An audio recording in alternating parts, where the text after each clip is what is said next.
एक दिन अशफाक ने अपने मित्र से कहा कि वे किसी तरह उनका परिचय राम प्रसाद बिस्मिल से करा दें। अशफाक के मन की उस समय की बेचैनी उन्हीं के शब्दों में देखी। मैंने ख्याल किया कि राम प्रसाद से मिलो, शायद वहाँ दवा मिल जाए और कोई तस्कीन कल्ब यानी मन को शांति देने वाली सूरत निकल आए। शहर में उन्हीं दिनों खन्नौत नदी के किनारे एक सभा हुई। बिस्मिल ने उसमें भाषण देते हुए एक शेर पढ़ा। बहे बहरे फना में जल दिया रब लाश बिस्मिल की। बहे बहरे फना में जल दिया रब लाश बिस्मिल की भूखी मछलियां हैं जौहरे शमशीर कातिल की भूखी मछलियां हैं जौहरे शमशीर कातिल की। राम प्रसाद बिस्मिल से परिचय और मुलाकात तो हो गई, पर वे जिस उदासीनता से अशफाक से मिले उसे लेकर अशफाक और भी चिंतित हो उठे। लेकिन अशफाक ने हिम्मत नहीं हारी और वे बिस्मिल को यह विश्वास दिलाने के प्रयत्न में लग गए कि देश को स्वतंत्र कराने के लिए वे कदम से कदम मिलाकर चलने को तैयार हैं। बिस्मिल ने अशफाक उल्लाह से हुई इसी मुलाकात के बाद में उनके क्रांतिकारी दल से जुड़ने की घटना का बहुत मार्मिक वर्णन किया है। मुझे भली भांति याद है, जबकि मैं बादशाही ऐलान के बाद शाहजहाँपुर आया था तो तुमसे स्कूल में भेंट हुई थी। तुम्हारी मुझसे मिलने की बड़ी हार्दिक इच्छा थी। तुमने मुझसे मैनपुरी षड्यंत्र के संबंध में कुछ बातचीत करनी चाही थी। मैंने यह समझकर कि एक स्कूल का मुसलमान विद्यार्थी मुझसे इस प्रकार की बातचीत क्यों करता है, तुम्हारी बातों का उत्तर उपेक्षा की दृष्टि से दे दिया था। तुम्हें उस समय बड़ा खेद हुआ था। तुम्हारे मुख से हार्दिक भावों का प्रकाश हो रहा था। तुमने अपने इरादों को यूं ही नहीं छोड़ दिया, अपने निश्चय पर डटे रहे। जिस प्रकार हो सका कांग्रेस में बातचीत की। अपने इष्ट मित्रों द्वारा इस बात का विश्वास दिलाने की कोशिश की कि तुम बनावटी आदमी नहीं, तुम्हारे दिल में मुल्क की खिदमत करने की ख्वाहिश थी। अंत में विजय तुम्हारी हुई। तुम्हारी कोशिशों ने मेरे दिल में जगह पैदा कर दी। तुम्हारे बड़े भाई मेरे उर्दू मिडिल में सहपाठी तथा मित्र थे। यह जानकर मुझे बड़ी प्रसन्नता हुई।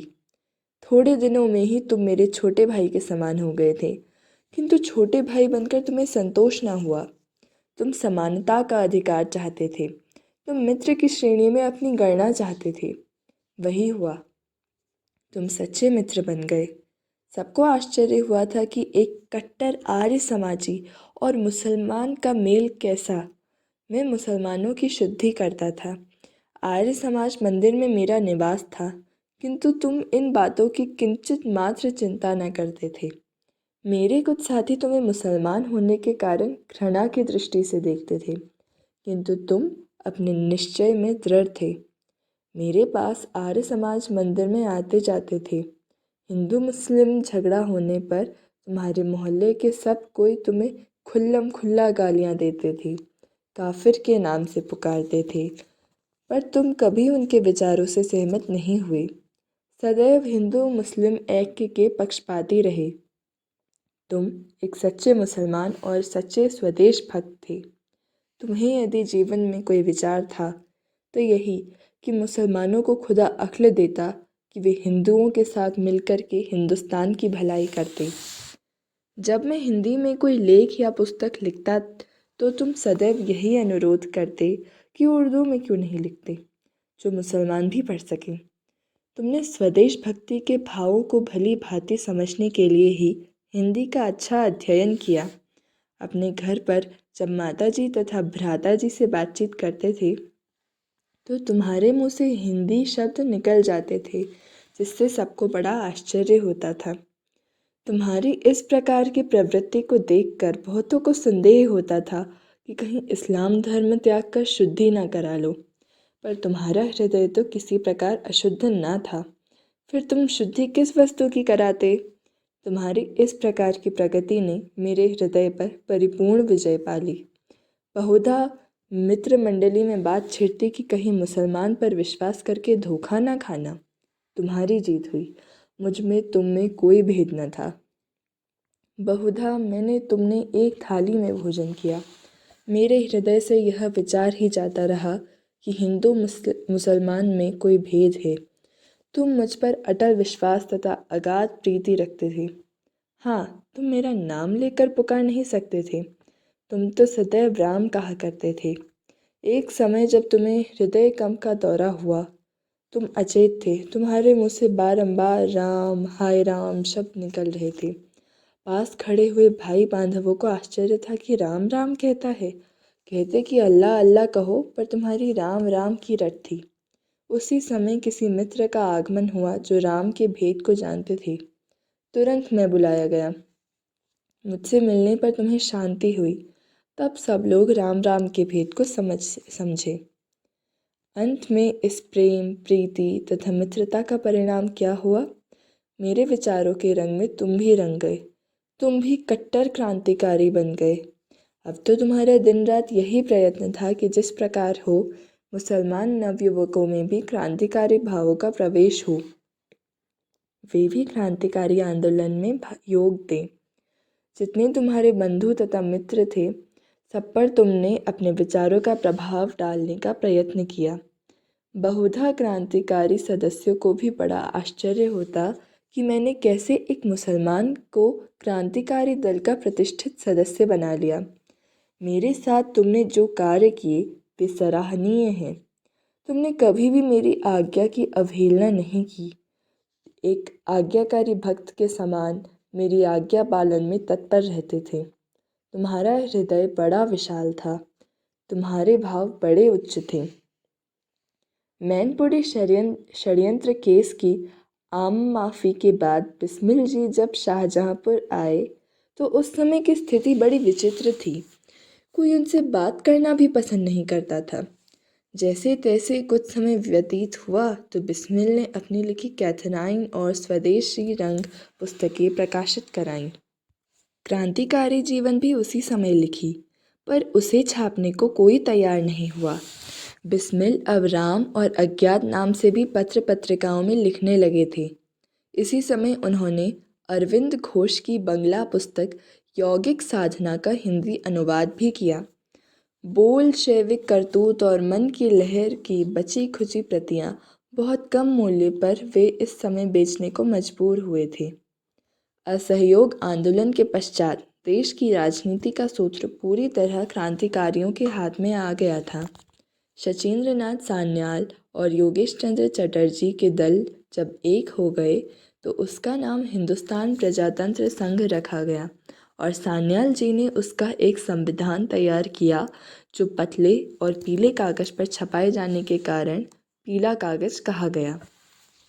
यहाँ यह बात बता देना उचित होगा कि इस संविधान का अंतिम ध्येय संसार की स्वतंत्र जातियों के संघ का निर्माण करना था, किंतु इसका तात्कालिक उद्देश्य सशस्त्र क्रांति द्वारा भारत को आज़ादी दिलाने का था। इस संविधान की विशेषता यह थी कि इसमें किसानों और मजदूरों को संगठित करने की बात कही गई थी, जो क्रांतिकारियों की प्रगतिशीलता और उनके लक्ष्य की ओर स्पष्ट संकेत है। क्रांतिकारी दल का कार्य तेजी से चलाने के लिए बिस्मिल एक बार फिर आगे आए। उन्होंने आगरा, मेरठ, इटावा, मैनपुरी, बरेली, हरदोई, कानपुर, इलाहाबाद आदि शहरों का दौरा किया। योगेश दा ने इसमें बहुत मदद की। बिस्मिल के पुराने क्रांतिकारी मित्र और अनेक नए लोग आकर दल से जुड़ गए। जब संगठन का काम ठीक से चलने लगा तो शचीन्द्रनाथ सान्याल ने द रेवोल्यूशनरी शीर्षक से एक पर्चा छपवाया, जिसे 28 से 31 जनवरी 1925 के बीच बम्बई, लाहौर, अमृतसर, कलकत्ता, रंगून और संयुक्त प्रांत के प्रमुख नगरों में वितरित किया गया। सरकार आश्चर्यचकित थी कि ऐसा कौन सा सुसंगठित दल है जिसने एक ही दिन में संपूर्ण देश में इन पर्चों का वितरण किया। पर्चे के प्रचार प्रसार का सारा कार्य बिस्मिल के जिम्मे था, पर सरकार बहुत प्रयत्न करने के बाद भी यह पता लगाने में असफल रही कि पर्चे को छपवाने और वितरित करवाने वाला कौन है। पर्चे में लिखा था the revolutionary party of India का एक संगठन। उथल पुथल में से ही नया सितारा उगता है। पीड़ा तथा कष्ट में से ही नए जीवन का जन्म होता है। भारत का भी नया जन्म हो रहा है और वह उसी अवश्यम भावी काल से गुजर रहा है जब उथल पुथल और पीड़ा की भी अपनी निश्चित भूमिका रहेगी, जब सारी गणनाएं गलत साबित हो जाएंगी। चालाक और शक्तिशाली लोग सीधे साधे और कमज़ोर लोगों के सामने अचंभित हो जाएंगे, जब महान साम्राज्य ढह जाएगा और उसकी जगह नए राष्ट्रों का उदय होगा जो अपने निजी वैभव और तेज से मानव मात्र को चकित कर देंगे। नौजवान भारतवासियों, अपने भ्रम को उतार फेंको और साहस के साथ असलियत का सामना करो। संघर्षों, कठिनाइयों और त्याग से हिचको मत। अब और अधिक बहकावे में मत आओ। अमन चैन तुम्हें मिल नहीं सकता और शांतिपूर्ण तथा कानूनी तरीके से भारत को आज़ादी मिलने से रही। विदेशियों को भारत पर शासन करने का कोई अधिकार नहीं है, अतः उनकी सत्ता अस्वीकार की जानी चाहिए और उन्हें भारत से खदेड़ देना चाहिए। भारत के क्रांतिकारी न तो आतंकवादी हैं और न अराजकतावादी। उनका उद्देश्य मातृभूमि पर अराजकता फैलाना नहीं है, अतः उन्हें किसी भी तरह अराजकतावादी नहीं कहा जा सकता। आतंक उनका उद्देश्य नहीं है, उन्हें कभी आतंकवादी नहीं कहा जा सकता। यद्यपि वे इस समय आतंक का प्रयोग विरोध के अत्यंत प्रभावशाली साधन के रूप में कर रहे हैं, लेकिन उनका आतंक सिर्फ आतंक के लिए नहीं है और न ही वे यह मानते हैं कि आज़ादी सिर्फ आतंक से मिल सकती है। क्रांतिकारी इसे कभी नहीं भूलेंगे कि किसी भी राष्ट्र का निर्माण उन हजारों अनचिन्हे देशवासियों के बलिदान से होता है जो अपने सुख, स्वार्थ, जीवन और अपने प्रियजनों के जीवन से अधिक अपने राष्ट्र के हित की परवाह करते हैं। विजय कुमार, अध्यक्ष, केंद्रीय समिति, हिंदुस्तान रिपब्लिकन पार्टी। छद्म नाम से छापे गए इस पर्चे से पूरे देश में खलबली मच गई। सरकार और देश का ध्यान एक बार फिर क्रांतिकारियों की ओर जाने लगा। पुलिस और जनता के बीच इस बात की पुष्टि हो गई कि क्रांतिकारी संगठन पुनर्जीवित हो गया है और उसकी शाखाएं दूर दूर तक फैल चुकी हैं। इस पर्चे में यह स्पष्ट किया गया था कि क्रांतिकारियों का आतंकवाद पर ही भरोसा हो, ऐसी बात नहीं है। पर यदि उन्हें मजबूर किया गया तो आतंकवादी कार्यों का ऐसा भयंकर तांता बांध दिया जाएगा जिसमें प्रत्येक अंग्रेज और साथ ही साथ उसके भारतीय पिछलग्गुओं का जीवन असंभव कर दिया जाएगा। यहाँ यह बता दें कि इसके बाद ही शचीन्द्र बाबू के हस्ताक्षर से बंगाल से एक अन्य पर्चा देशवासी प्रति निवेदन भी छपा। यद्यपि इस पर्चे से क्रांतिकारियों की विचारधारा के प्रति कोई नई बात सामने नहीं आती, पर यह तो साफ है कि भारतीय विप्लवी उन दिनों वैचारिक संघर्ष के दौर से गुजर रहे थे। असहयोग आंदोलनकारी अपने अपने घरों को लौट चुके थे और सत्याग्रह एक बीती हुई घटना बन चुका था। उन दिनों सर्वाधिक बहसें हिंसा और अहिंसा के प्रश्नों को लेकर हो रही थीं और लोग वैकल्पिक रास्ते की तलाश में क्रांतिकारी उपायों की ओर नज़र डालने लगे थे। ऐसे समय में शचीन्द्र बाबू ने स्वतंत्रता प्राप्ति के अहिंसक तरीकों पर जोरदार प्रहार किया और गांधी जी को एक खुला पत्र भी लिखा। यह पत्र बहुत लंबा था और वैचारिक रूप से संपन्न एक क्रांतिकारी चिंतक द्वारा लिखा होने के कारण बहुत रोमांचकारी और विद्वतापूर्ण भी था। गांधी जी के उत्तर के साथ शचीन्द्र बाबू का वह पत्र यंग इंडिया में छपा तो राजनीतिक क्षेत्रों में हलचल मच गई। गांधी जी के उत्तर को पढ़कर क्रांतिकारियों की ओर से पुनः एक पत्र भेजा गया और वह भी यथा समय उनके उत्तर के साथ यंग इंडिया में प्रकाशित हुआ।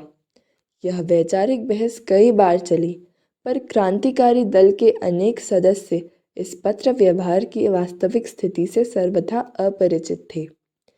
वे यह नहीं जानते थे कि गांधी जी को बाद में लिखे गए पत्र शचीन्द्र बाबू ने नहीं, मनमथनाथ गुप्त ने लिखे हैं।